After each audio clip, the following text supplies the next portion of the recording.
The ring catches the light first. 3 carats, oval cut, platinum band with a delicate twist. The exact one I'd circled in the catalog 3 months ago, laughing nervously as I slid it across the kitchen table toward Marcus.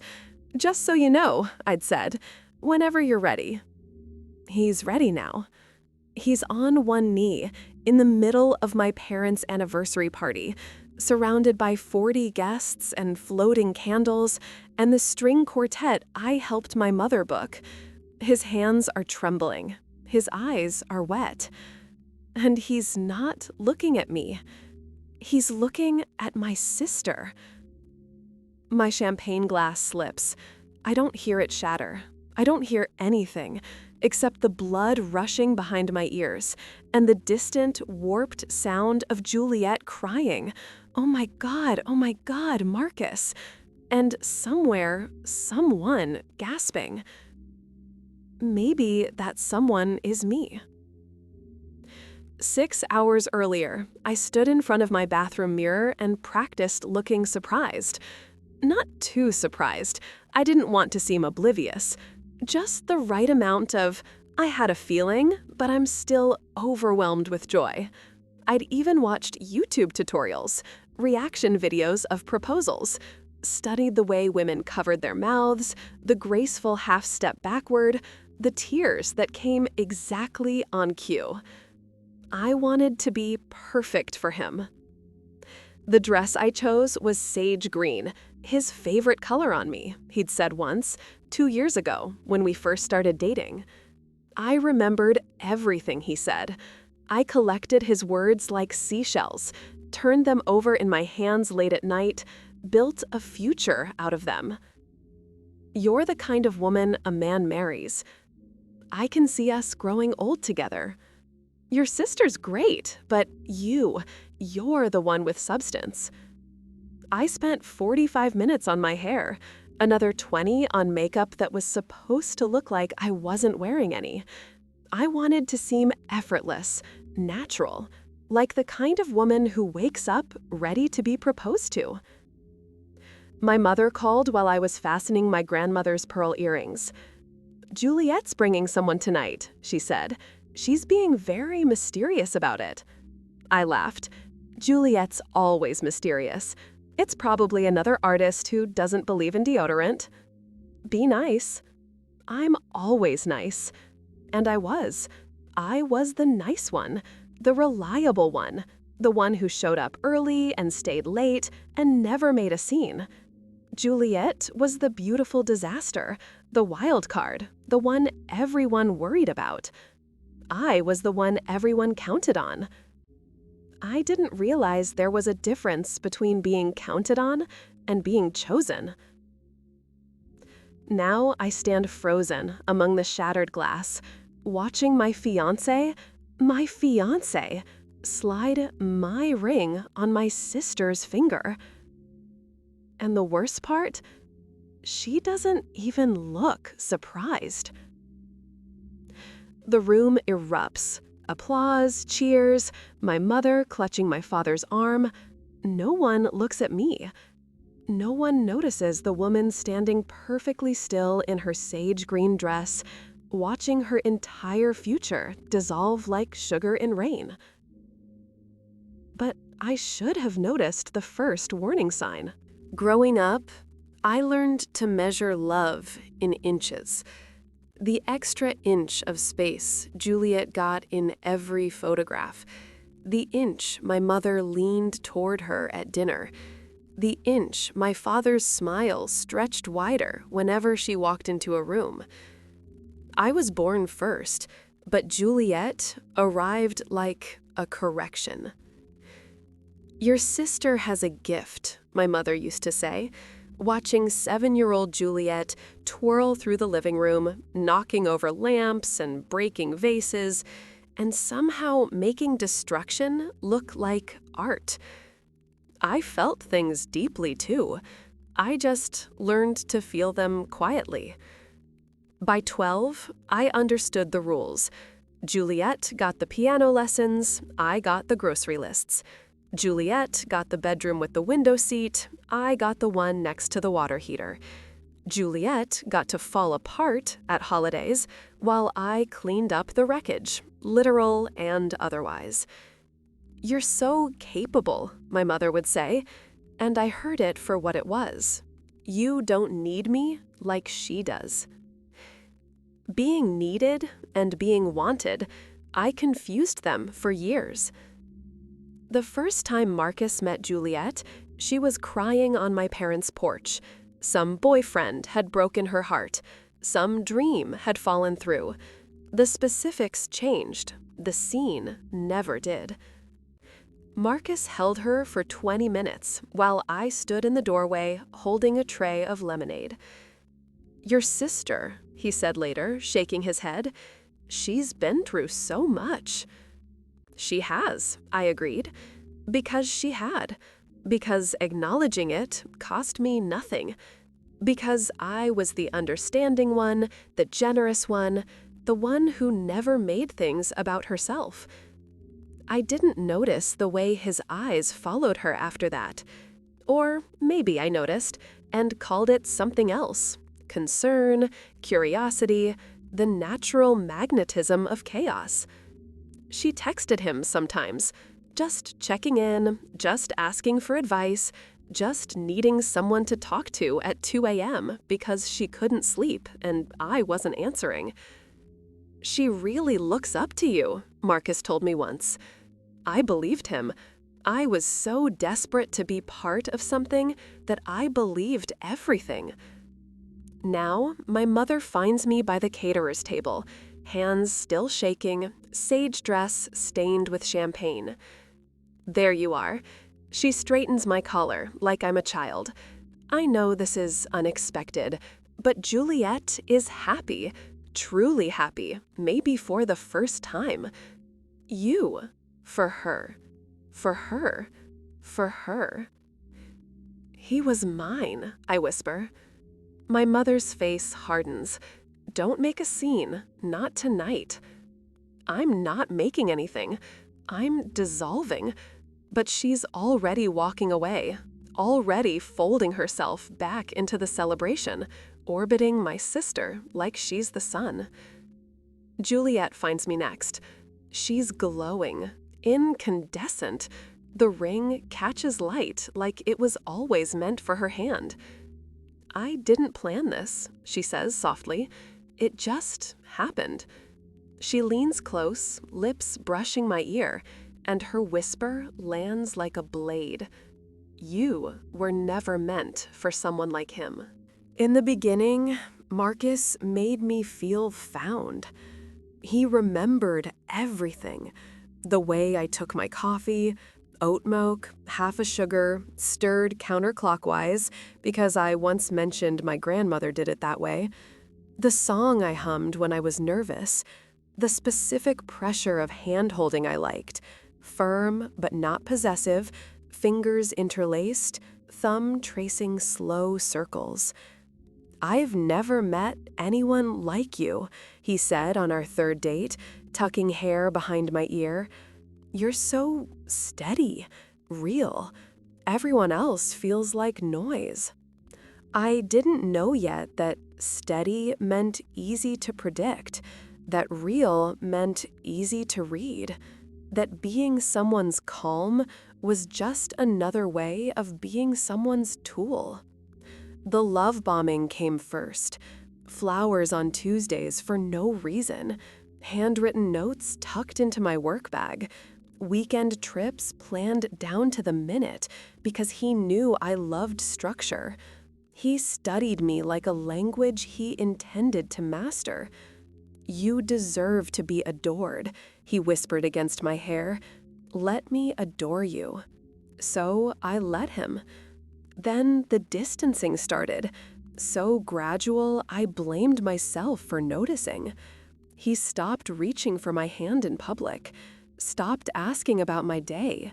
His phone became a locked door, always face down, always silenced. When I asked who texted so late, he'd smile tightly. "Work stuff, you wouldn't understand." "You wouldn't understand" became his favorite phrase. It replaced "I love you" so slowly I didn't notice the substitution. 3 months ago, he asked me to help choose the ring. "I want it to be perfect," he said, pulling up websites on his laptop, angling the screen toward me. "You have better taste than I do. And this is forever, right? Forever should be perfect." My heart cracked open like a window. He wants my help. He values my opinion. He's planning forever. I spent hours researching: oval cuts for elegance, platinum for durability, the twisted band because it reminded me of how lives intertwine, two separate strands becoming one. "This one," I said, pointing to the screen. "This is the one." He kissed my forehead. "Perfect, just like you." I cried in the bathroom afterward. Happy tears, I told myself. Finally, someone was choosing me. The weeks before the party, he grew distant again. Late nights, vague explanations. Once, I found him in the kitchen at 3 a.m., texting rapidly, and he shoved the phone in his pocket so fast he nearly dropped it. "Just stressed. Work is killing me. You know how it is." I didn't push. Capable women don't push. Understanding partners give space. I had been trained my whole life to shrink, to accommodate, to interpret cruelty as complexity. "I love you," I said. He didn't say it back. I picked out my own replacement ring. I designed the proposal I'd never receive. But the real reason he wanted me involved in choosing it, the reason he needed my fingerprints all over that platinum band, I didn't discover until later. Until I found the message. Marcus clears his throat, and the string quartet falls silent. "I need everyone's attention," he announces, voice carrying across my parents' garden like he's performed this moment 100 times. Maybe he has. Maybe he rehearsed in our bathroom mirror while I slept 10 feet away, dreaming of this exact night. I've found the woman who truly understands me. My heart lifts. One final, foolish flutter.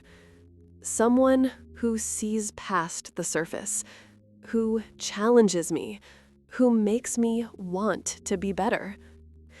He turns, not toward me, standing by the champagne tower, but toward Juliet, positioned perfectly beneath the string lights like she wandered there accidentally. She hadn't. Nothing about this is accidental. "Juliet," his voice cracks beautifully, "practiced. Will you marry me?" Her hands fly to her mouth, the gasp, the tears, the perfect half-step backward. She studied the same tutorials I did. The crowd erupts. My father whistles. My mother clutches her pearls, actual pearls, the ones she never let me borrow, now catching light like tiny witnesses. Cousins and aunts and family friends surge forward, a tide of congratulations crushing me against the caterer's table. No one looks at me. I am invisible in sage green, watching my life become someone else's celebration. A phone rises from the crowd, then another. Screens glow like rectangular moons as guests capture the moment. Marcus lifting Juliet, spinning her, the ring flashing for every camera. "This is going viral," someone laughs. My humiliation, algorithmically optimized. I try to move, try to speak, but my body has become foreign territory, occupied by shock. "Excuse me," I finally manage, pushing through shoulders and elbows. I have to." My mother materializes, fingers clamping my wrist. "Where are you going? I can't be here. We were."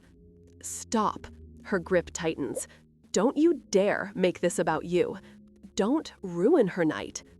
Her ring, her fiancé. Everything that was supposed to be mine transferred so seamlessly that even my own mother considers my grief an inconvenience." "You knew," I whisper. She doesn't deny it. I run. Past the string quartet, past the floating candles, past my father, who won't meet my eyes, through the garden gate and into the dark safety of the side yard, where the party becomes muffled noise and I can finally stop performing composure. My knees hit grass, my chest heaves. Then I hear them. Two voices, my mother and someone else, drifting through the hedges, low, urgent. Handled beautifully, Marcus played his part perfectly. And the inheritance clause? Airtight. As long as Juliet marries first, she gets controlling interest. A pause. Then my mother's voice, sharp and satisfied. Does she know about the deal yet? I freeze. The deal. This isn't just betrayal. This isn't just my sister stealing my fiancé. This is something else entirely. And I was never the victim. I was the obstacle. I crouch behind the hedges, barely breathing. My mother's voice continues, each word a surgical incision. "Marcus approached us 18 months ago, said he'd noticed Juliet at the charity gala, but she wouldn't give him the time of day. Too unpredictable, too guarded with men after what happened with the artist." A male voice responds, Uncle Richard, executor of my grandfather's estate. "So you offered him the other daughter as a bridge?" "An entry point." My mother says it like she's discussing real estate. "Marcus needed access to our family. Juliet needed stability. And the inheritance clause was clear. First daughter to marry inherits controlling shares of the trust. We simply aligned interests." "And the other one? She doesn't suspect?" My mother laughs, soft, almost pitying. "She's so desperate to be loved. She'd believe anything. Always has been. We told Marcus exactly what to say. You're the steady one, the real one. She ate it up for 2 years." My hand flies to my mouth, trapping the sob before it escapes. 2 years. Every whispered promise, every gentle touch, scripted. "The pregnancy helped accelerate things," Uncle Richard adds. My blood turns to ice water. 3 months along, we couldn't risk waiting for a natural proposal timeline. If anyone discovered Juliet was expecting before marriage, the morality clause in your father's will could invalidate everything. Juliet is pregnant with Marcus's child. While he was still sharing my bed, still kissing me goodnight, still letting me believe I'd finally found someone who chose me. He was building a family with my sister. The timeline crashes through my mind. 3 months ago, Marcus asked me to help pick the ring. 3 months ago, he started pulling away. 3 months ago, my sister started glowing in a way I attributed to new vitamins. They conceived their child the same week I chose their engagement ring. "What about the business merger?" Uncle Richard asks. "Harrison's company?" "Handled. Marcus's father already signed the preliminary agreements. Once Marcus officially joins our family, both companies merge. The board seats alone are worth $40 million. I wasn't just an obstacle. I was a pawn in a deal worth $40 million. My mother sighs, the sound almost tender. I do feel for her, in a way. She tried so hard, showed up to every event, memorized everyone's preferences. She wanted so desperately to belong. Will you tell her? Eventually? A pause. Then, devastating. What would be the point? She's not relevant anymore. She'll move on, find someone appropriate, someone who matches what she actually deserves. The hedges blur, the stars blur, everything blurs, except the clarity of this truth. I wasn't betrayed by two people. It was all of them. My mother, my father, my uncle, Marcus, Juliet. Every holiday, every dinner, every performance of family, a conspiracy with me at its center, designed to keep me useful and blind. But they made one mistake. They assumed I'd stay broken. The apartment is a tomb. His half of the closet already half empty, like he couldn't wait for morning. I sit cross-legged on the cold hardwood, phone connected to his abandoned MacBook. He never logged out of anything. Why would he? I was safe. The cursor blinks in the search bar, like it's daring me. I type Juliet's name. 642 days of threads unspool. It starts innocently enough. Inside jokes, memes, the occasional, "Your sister okay? She seemed quiet tonight." Then the shift. The nicknames appear. Gullible, predictable, pathetic. My name in their mouths becomes the roommate, the cover, the placeholder. I scroll until my thumb cramps. There's a folder labeled L. Inside, 127 screenshots of my own texts to Marcus. Heart emojis, good morning paragraphs, the one where I wrote, "I've never felt so sure about anyone." Each screenshot has Juliet's laughing emoji stamped over it. Some have captions.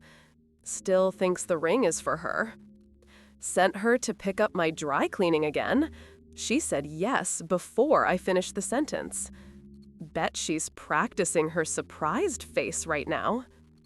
I'm going to be sick. Then I see the voice notes, dozens of them. I click the longest one, dated 3 weeks ago. Marcus's voice first, low and smug. "She's asleep. Took 2 of those herbal pills. Out cold." Juliet laughs, that throaty sound I used to envy.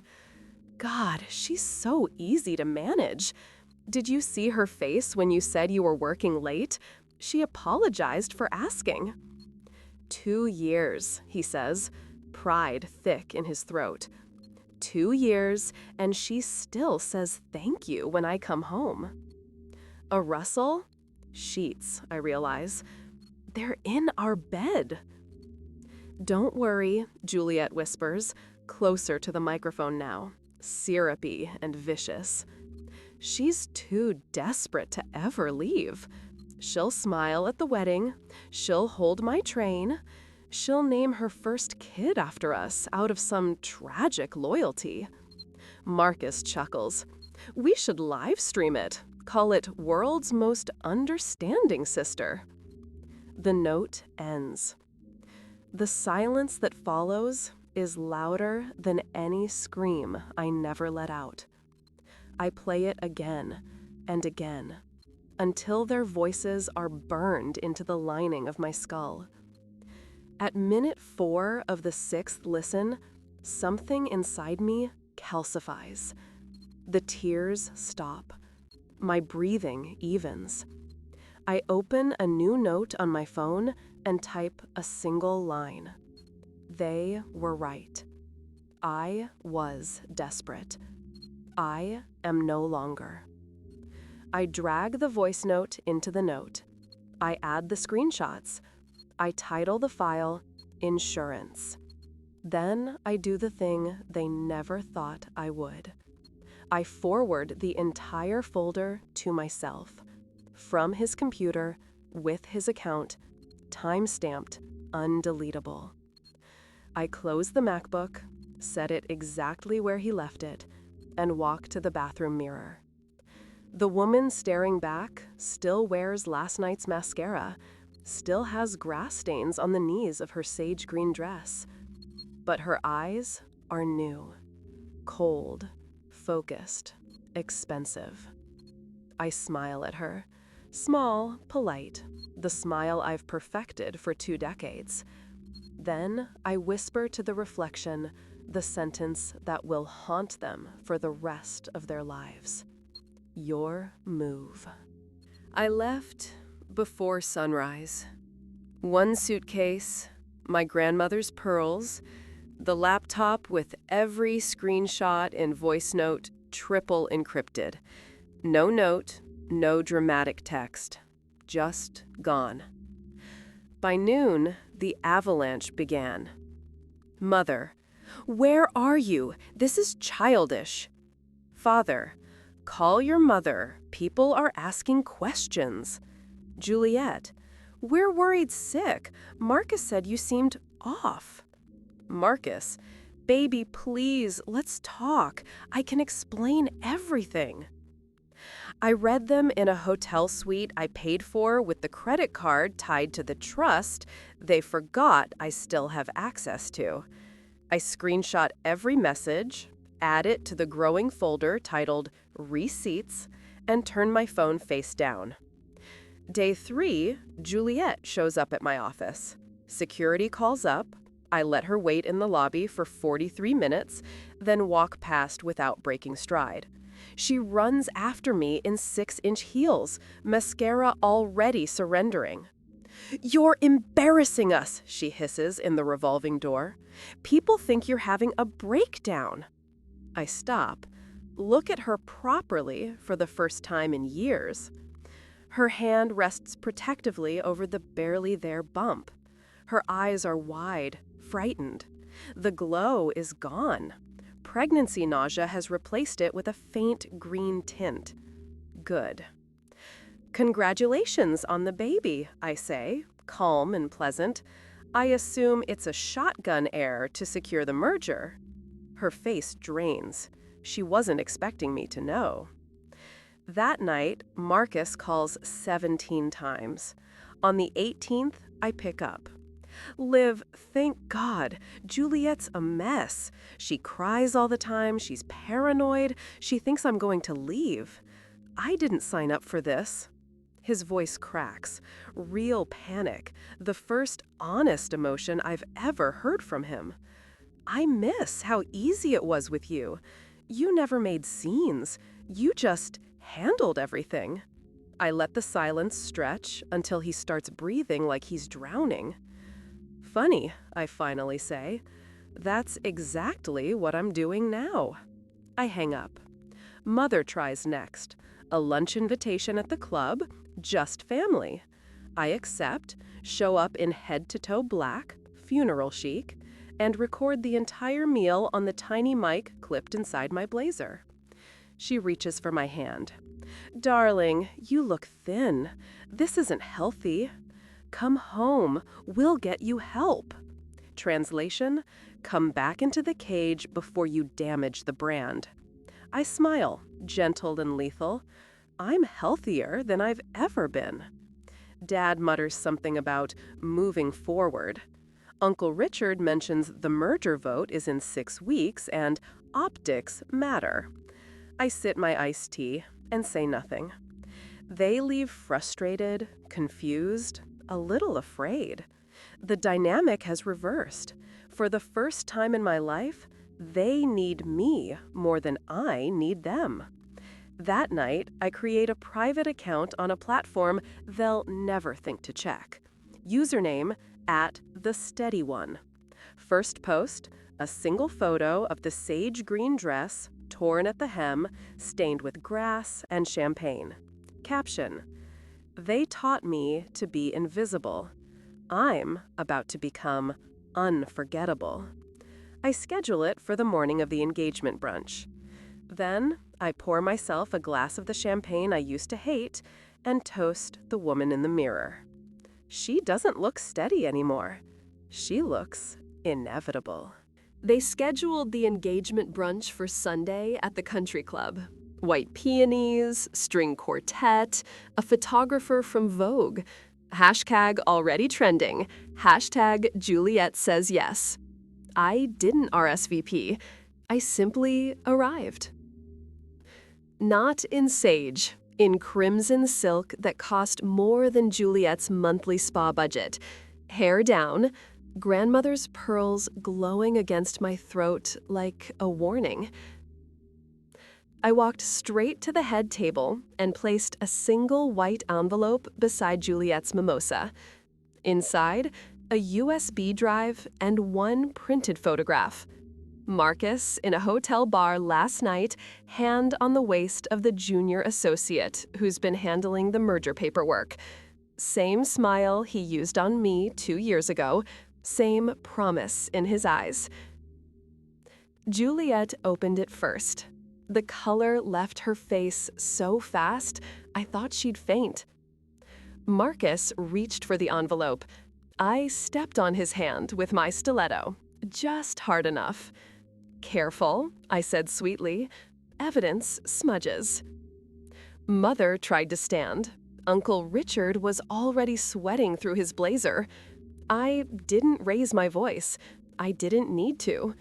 In the last 48 hours, the merger documents mysteriously vanished from the server, replaced with a single file titled insurance.mp4, the 3 a.m. voice note of them laughing about how I'd never leave.